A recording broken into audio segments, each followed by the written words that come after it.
Whether you're new to a cold weather state like Minnesota or just not used to the cold, wintry months yet, have no fear. I'm here to give you some tips and tricks on how to survive a Minnesota winter with ease, or at least make it a little bit more enjoyable. But before we get into it, I'm Darin Bjerknes. I've lived in Minnesota my entire life, and I'm going to share with you some of the secrets that I've learned over the years. I'm also a local realtor and one of the owners of a real estate team called Minnesōtan. So if you're looking for help buying or selling from the southern Twin Cities metro all the way up to the North Shore of Duluth, we have you covered. Just reach out and let us help. Now, back to the tips and tricks. I'm going to fire through these tips and tricks quickly, so I hope you're ready. Be sure to stick around for the last tip, which might be the most important to whether you enjoy this Minnesota winter or if you're going to be miserable. Tip number one, don't stick your tongue to anything metal.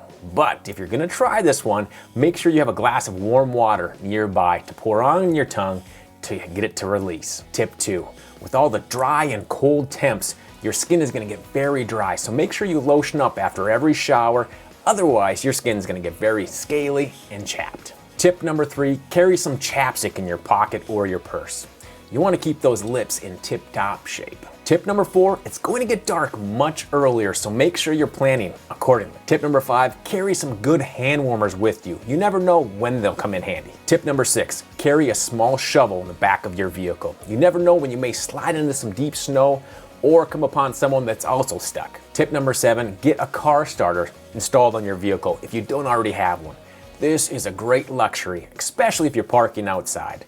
Nothing better than clicking that button, turning your vehicle on from inside, and walking out into a warm vehicle. Tip number eight, make sure you carry a quality scraper and brush in your vehicle. Oftentimes when it snows or it's icy and you come out to your vehicle, you're gonna wanna scrape that ice off or get that snow off of your car so you can see while you're driving.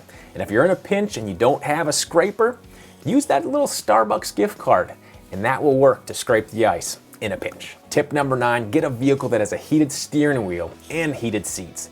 This is an extreme luxury, especially when the temps get below zero. Tip number 10, when you're driving with multiple people in the car, your window is most likely frost up. So to counter this, make sure you turn that defrost button all the way up to high so that air can blow and defrost those windows so you actually can see when you're driving. Tip number 11, invest in some snow tires. Snow tires are made for our crazy weather. They give you more traction and tread and make you feel more confident driving around.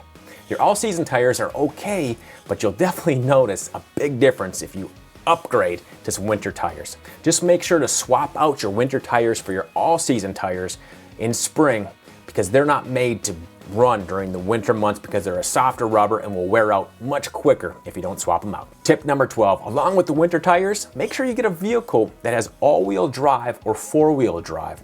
Trust me, you will definitely notice the difference driving through snowy and icy weather with that extra traction, and again, give you much more confidence driving around. Tip number 13, don't let your gas tank get under half full if you can. You don't want to run out of gas while you're driving in the winter months, especially in a long drive. Tip number 14, if you need to be somewhere at a certain time or get to work and it snowed or is snowing, make sure you give yourself at least a half an hour in extra time to get to where you're going.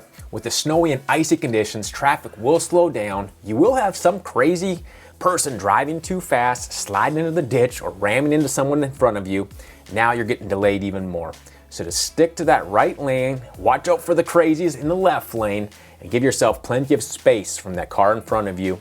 And hopefully the car behind you will mind you and give you that space as well so you can get to where you're going safely and without all the stress. Tip number 15, use the purple windshield washer fluid instead of the original blue fluid from the summer months. The purple has a little bit more de-icer in it, so it won't freeze up onto your windshield and so you can see out of your front window. Tip number 16, if you're going to be parked outside and it's snowing or sleeting, make sure you put your windshield wipers up off of the windshield so they don't get iced up and frozen to your windshield. Another little trick is bringing along some long tube socks and put over each of your windshield wipers, so, again, to protect them so they don't get iced up and full of snow. Tip number 17, there's always going to be people with runny noses and colds this time of year. To help fight against those germs, grab some emergency or airborne tablets, drop them into a glass of water, drink it down anytime you're going to be around a bunch of people or jumping on a flight to give your body that extra boost to fight off those nasty germs. Tip number 18, if you have a large driveway or a sidewalk that you're responsible for, make sure you get yourself a snow blower for those big storms where we get dumped a bunch of snow. Sometimes that heavy, wet snow is the worst. Trust me, your back will thank you. Tip number 19, carry an extra pair of shoes and socks in your vehicle for those times when you're walking through the snow or if it's wet and you're soaked through your shoes and socks. It's no fun sitting at work or wherever you're at in a wet pair of socks. Tip number 20, if you're still using that key to get into your vehicle but it's iced up, try using some of your hand sanitizer. The isopropyl alcohol will help lower the freezing temperature of the water and help de-ice your lock. So stick that in there and it should de-thaw enough for you to open your door. Tip 21, did you know your ceiling fan has 2 modes? Flip that little switch so it's going in reverse and so it's going in the clockwise motion. Put your fan in the lowest setting so it's blowing some of that warmer air from the ceiling down. Tip 22, if you're tired of jumping into a cold bed at night, 1, get some flannel sheets.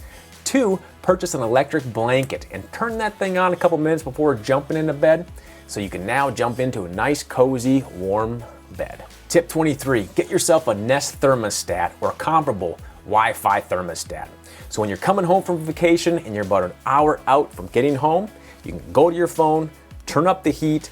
By the time you walk through your front door, it's nice and warm again.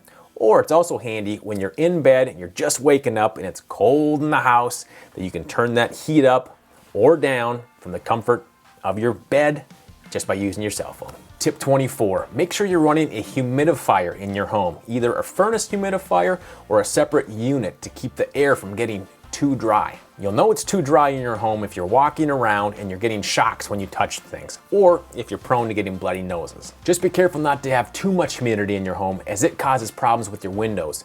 Too much condensation sitting on your windows could cause black spots, mold, or even deterioration and rotting of your windows prematurely. So keep a healthy balance between dry and that extra humidity in your home. Find that sweet spot so it's nice and you're not getting shocked and you'll be just fine. Tip number 25, when you're walking on ice, you need to walk differently. Walk more like a penguin. Keep your center of gravity over your front leg, shuffle and take smaller steps. You don't want to fall, break your hip, or hit your head on the ice. Tip number 26, if you're going to be traveling long distances, make sure you have an emergency car kit in your vehicle. What do you put in this kit, you may ask? Well, you could start with jumper cables, flares, a phone charger, food and water, blankets, and some extra warm clothes. Also, throw a bag of non-clumping kitty litter in the back of your trunk. If you slide in the ditch or get stuck, you could take that out, pour a little of that kitty litter at the base of your tires, and it might just give you enough extra traction to get out of that situation. Now, the next tip is gonna be a little bit more multifaceted, and if you've made it this far, thank you very much. Please consider subscribing, hit that like button, and I really would appreciate it. Tip 27, it's going to get cold, so you're gonna wanna make sure you have the right gear to keep you warm and comfortable. Now, everyone talks about having layers, and it's for a reason, but what they don't often talk about is having 2 sets of winter gear. One set is for daily use, like going to work or running errands, and the other set is more for winter adventures or being outside in the cold for much longer periods of time. Let's start with daily gear. For this option, you'll only be in the elements for short, brief periods of time, like going into work, going into the store, and coming back again. For this option, you don't need as much gear. My suggestion for this is a light winter coat, gloves, maybe a hat, a light pair of boots, or shoes. The reality is this is going to be sufficient for most of the winter, as you'll be running in from a warm car, a warm house, out from warm work and into your car, and just being out in the elements for a brief period of time. So you don't need as much. This option can be used when it's in the 20s and 30s and it's not overly windy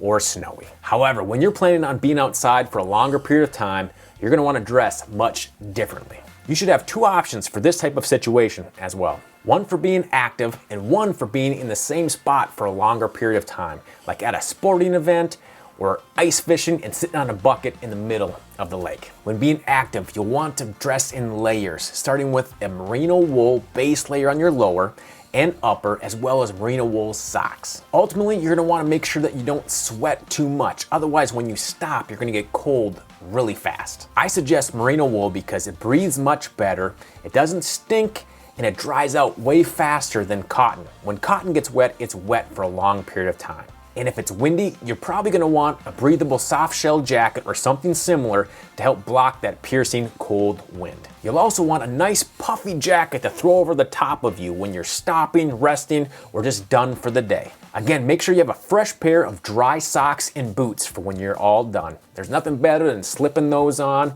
instead of sitting in your wet, cold boots and socks. The next option is when you're going to be much more still for a longer period of time. With this option, you don't have to worry about sweating as much because you're just sitting in one spot, so you're able to layer up much more to keep yourself warm. Start with the warmest boots you can get because you don't want your feet getting cold. Next, put on your base layers, mid layers, and get a really warm winter coat to put over the top of everything. Using a neck gaiter will also keep you extra warm, as well as a face mask if needed. Finish this off with your favorite warm hat and maybe some ski goggles if it's extra windy or cold. I know I could have gone more in depth with clothing and different options, but I'll save that for another video. Comment below on what tips I missed and what tip is your favorite. I hope you learned some nuggets from this video to make your Minnesotan winter much more enjoyable.